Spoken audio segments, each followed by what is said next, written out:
예, 다음은 박은정 의원님이신데요. 예, 질의해 주십시오. 예, 윤석열 내란 수계의 목적은 국회 해산입니다. 검사 윤석열의 꿈, 내가 육사 갔으면 쿠데타 했을 것이다. 드디어 시민을 향해서 총부리를 겨눴습니다. 지금 엄중한 상황이고요. 윤석열은 지금 제가 대통령이라고 불러야 될지도 모르겠는데요.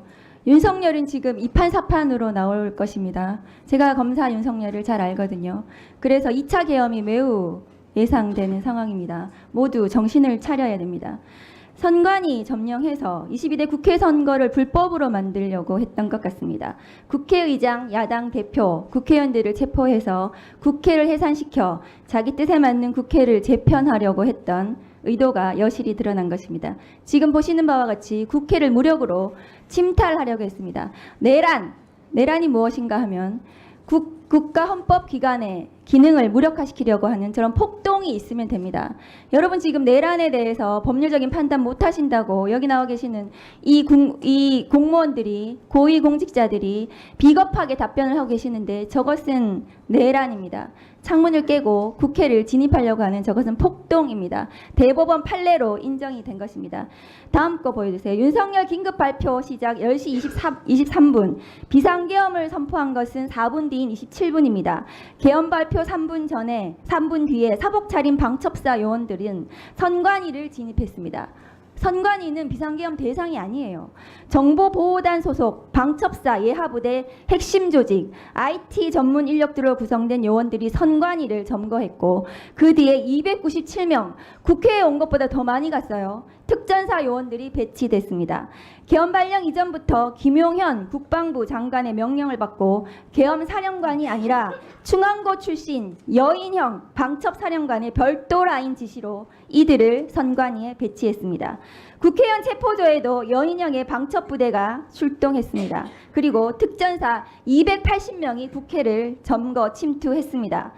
윤석열과 김용현이 여인형 방첩사령관과 사전 모의해서 방첩사 요원들을 선관위와 국회에 보내 국회의원 총선을 무력시키고 지난 총선을 무력화시키고 국회의원을 체포해서 무력으로 재선거를 실시하려고 했던 국회 해산 작전입니다.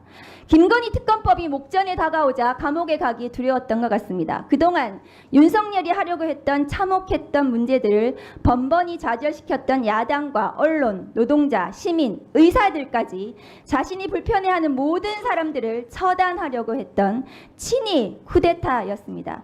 윤석열 이 내란의 정범들을 소개하겠습니다. 윤석열과 함께 모의했던 김용현,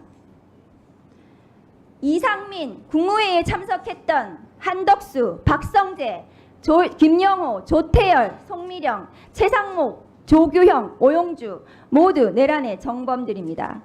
윤석열과 모의하고 실행했던 여인형,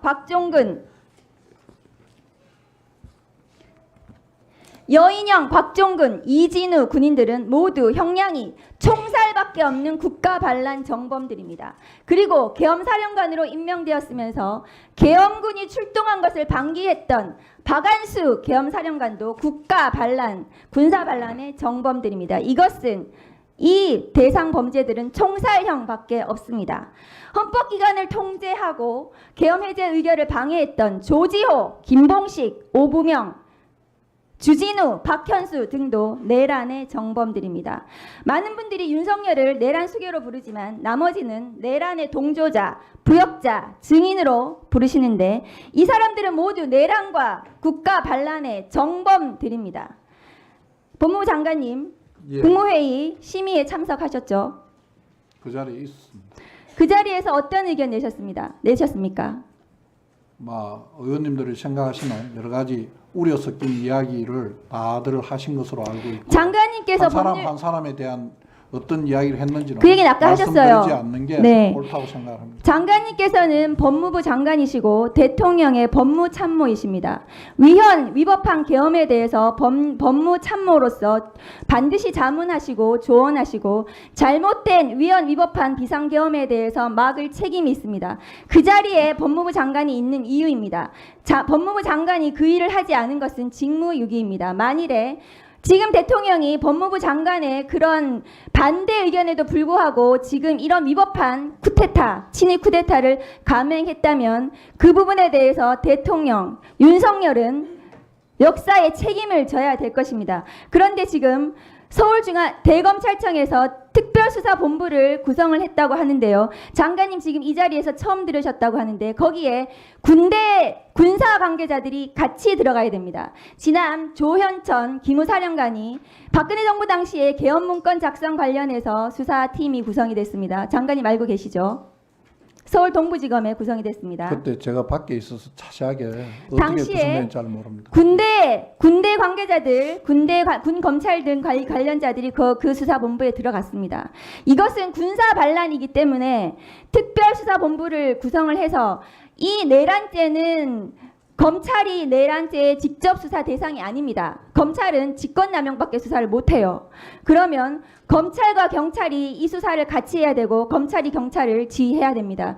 그리고 군대에도 같이 들어가야 됩니다. 군 관계자들도 같이 들어가서 이 군사 반란, 총살형밖에 없는 군사 반란에 대해서 계엄사령관의 지휘도 없이 민간인인 김용현 전 국방부 장관이 어떻게 군대를 동원하고 이 국회에 침탈하려고 했는지 이 부분들에 대해서 수사가 진행이 돼야 됩니다. 장관님, 이 특별수사본부가 빨리 조속하게 구성이 돼서 대통령 윤석열을 긴급 체포해야 됩니다. 이 내란의 정범들을 모두 긴급 체포하고 빠른 시일 내에 책임을 지도록, 그래서 처단을 하도록 해야 됩니다. 어떻게 생각하십니까? 위원님께서 저 만드신 저 표에 의하면 제가 정범이라고 돼 있는데 뭐라고 말씀을 드려야 됩니까? 법률가로서 어떻게 생각하시냐고요? 검찰에서 적정한 조치를 해서 수사에 필요한 걸 하지 않겠습니까? 근데 저런 내란의 정범이라든지 저런 표현은 의원님 좀 과하신 것 같습니다. 장관님, 어제 안가해동에서 제2차 계엄에 대해서 상의를 하셨습니까? 안 하셨습니까? 한 적 없습니다. 법무부 장관님, 예. 이렇게 급박하게 돌아가는 이런 상황에서는 말을 좀 조심하셔야 되시고 또 처신을 어떻게 하실 것인가 이런 부분을 잘 생각하셔야 됩니다. 예. 국회의원의 발언에 대해서 못마땅한 부분이 있을 수 있습니다. 근데 지금은 그 차원을 뛰어넘는 비상한 상황입니다. 4.19 때 3.15 부정선거로 최인규 내무부 장관이 교수형에 처해졌어요. 전두환 노태우 일당의 12.12 군사 반란, 5.18 광주 민중항쟁, 결국은 전두환 노태우도 다 중형에 처하고 처벌받았습니다. 지금 순간이 어떻게 변화되어서 윤석열 정권이 어떻게 단죄받을지 시시각각 변하고 있는 급변한 상황이고요.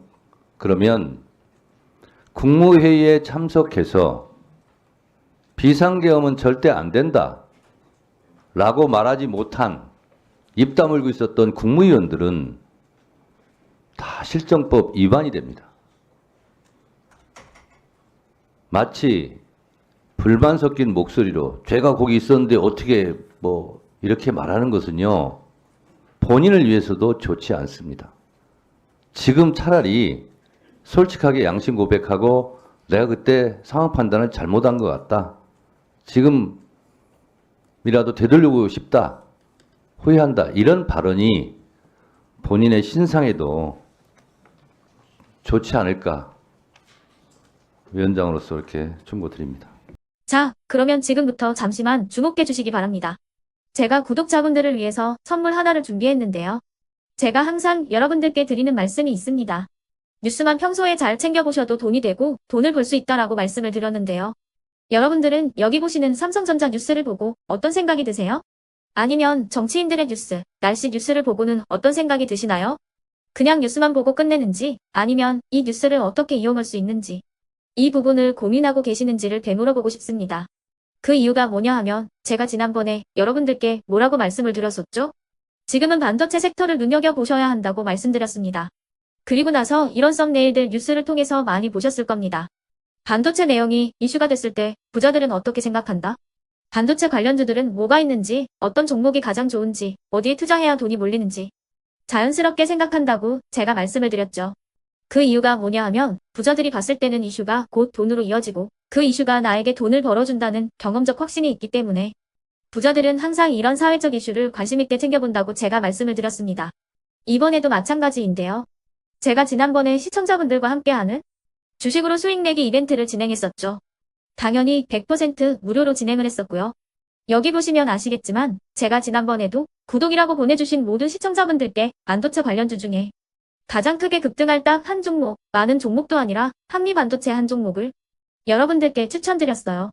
그러면서 여기 나와 있는 대로 정확히 얼마에 매수해야 하는지, 그리고 수익률이 어느 정도 나왔을 때 팔아야 하는지를 이런 부분들까지 여러분들에게 정확히 알려드렸었는데 지금 실제로 어떻게 되었다? 오른쪽을 보시면 아시겠지만 제가 지난번 문자 발송으로 이 한미 반도체를 소개해드리고 나서 실제로 이렇게 5배 이상 어마무시한 상승이 나왔습니다. 100만 원만 투자를 했어도 무려 500만 원이 넘는 수익금이 생긴 거죠. 그래서 당시에도 굉장히 많은 분들이 제가 드린 이 한미 반도체로 수익을 내실 수가 있으셨을 텐데요.